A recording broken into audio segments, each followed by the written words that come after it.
محرم کا نام آتے ہی ذہن میں جو چیز آتی ہے سب سے پہلے جو نام آتا ہے وہ سید الشہداء حضرت امام حسین علیہ الصلوۃ والسلام کا نام ہے. اس کا احترام رکھیں عزیزان من، اہل عزا پہلے اس کا احترام رکھیں. اس کو عزا ہی رہنے دیں، محرم کو عزا کا مہینہ رکھیں، عاشورہ عزا کا مہینہ ہو، ایام ہو، اور مجلس عزا کی ہی ہو، ایذا کی نہ ہو.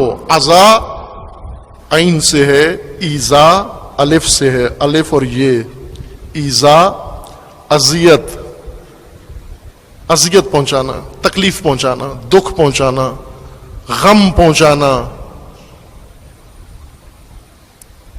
جسمانی اذیت دینا، ذہنی اذیت دینا. جیسے زندان ہیں، جیل ہیں، ان کے اندر مختلف طرح کے سزائیں ہیں، اذیتیں ہیں. کچھ کو جسمانی طور پر اذیتیں دیتے ہیں، مار پیٹ ہوتی ہے، کچھ کو ذہنی اذیتیں دی جاتی ہیں. ذہنی اذیتیں مختلف حوالوں سے، مثلا اگر کسی ہندو کو اذیت پہنچانی ہو تو مورتی کی بے حرمتی اس کے سامنے کرتے ہیں، اس کے معبود کی. اگر کسی عیسائی کو ذہنی اذیت دینا مقصود ہو، نفسیاتی، صلیب کی بے حرمتی اس کے سامنے کریں گے. کسی مسلمان کو اگر اذیت دینا مقصود ہو، قرآن کی بے حرمتی کریں گے، رسول اللہ صلی اللہ علیہ وآلہ وسلم کی بے حرمتی کریں گے. اور اگر کسی شیعہ کو اذیت پہنچانی ہو، اہل البیت کی بے حرمتی کریں گے، امام حسین کی بے حرمتی کریں گے. کسی سنی کو اذیت پہنچانی ہو، خلفاء کی بے حرمتی کریں گے، صحابہ کی بے حرمتی کریں گے. خوب یہ اذیت ہے، ایذا ہے، اس کو تو عزا نہیں کہتے. تکلیف پہنچانا ایذا ہے. ایذا مجالس ایذا نہیں، مجالس عزا ہیں. سوگ، سوگ سید الشہداء. اور اب یہی پیشہ ور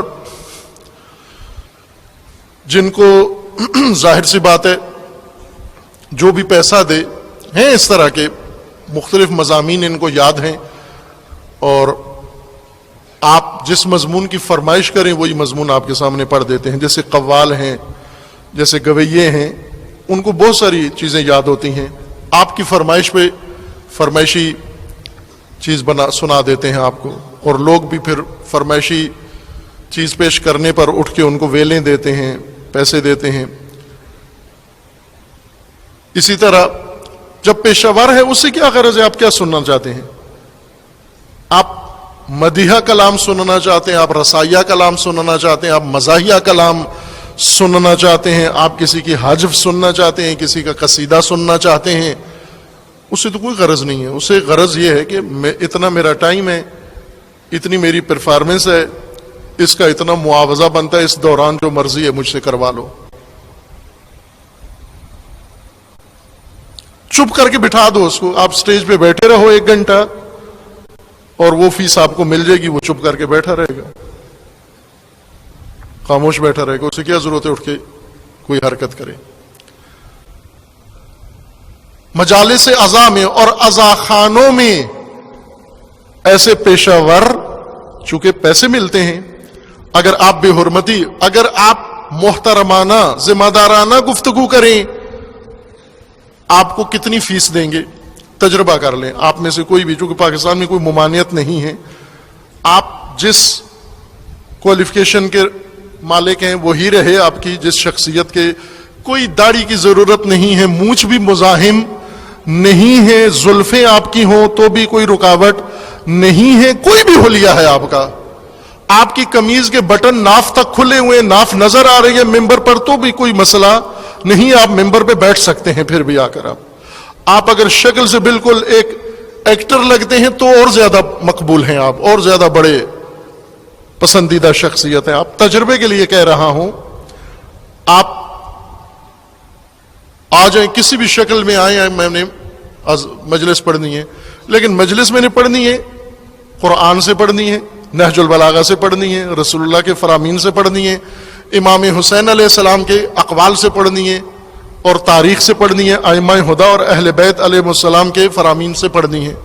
کتنا دو گے ریٹ؟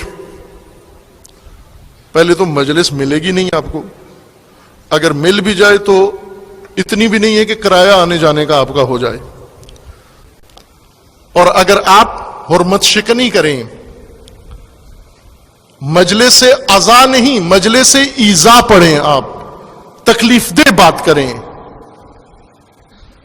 کسی کو تکلیف پہنچائیں، ایسی مجلس جس سے کسی فرقے کو، کسی مسلک کو، کسی مسلمان کو، کسی گروہ کو، کسی شخصیت کو، کسی کو تکلیف پہنچے، پھر منہ مانگے ہیں آپ کے، دام منہ مانگے ہیں۔ اور پیشہ وروں کو جب دام زیادہ ملتے ہیں، ازا کے پیسے کم ملتے ہیں، ایذا کے پیسے زیادہ ملتے ہیں۔ جب ایذا کا مضمون زیادہ بکتا ہے تو پھر سب نے ایذا کا مضمون رٹ لیا ہے۔ امام حسین علیہ الصلوۃ والسلام فرقہ وارانہ موضوع نہیں ہے، امام حسین انسانیت کے امام، بشریت کے امام۔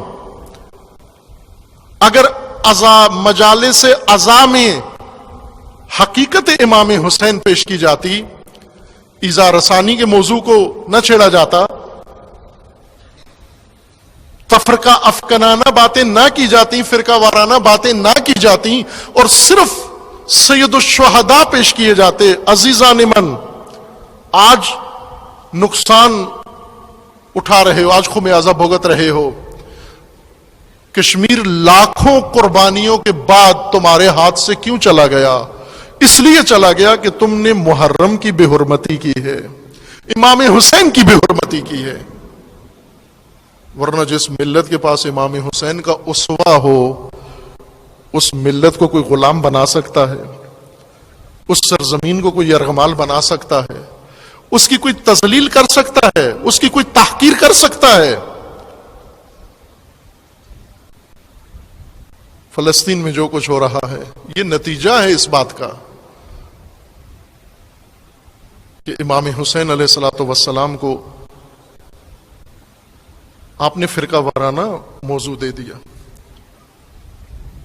بھول گئے، سب کچھ بھول گئے امام حسین کے متعلق۔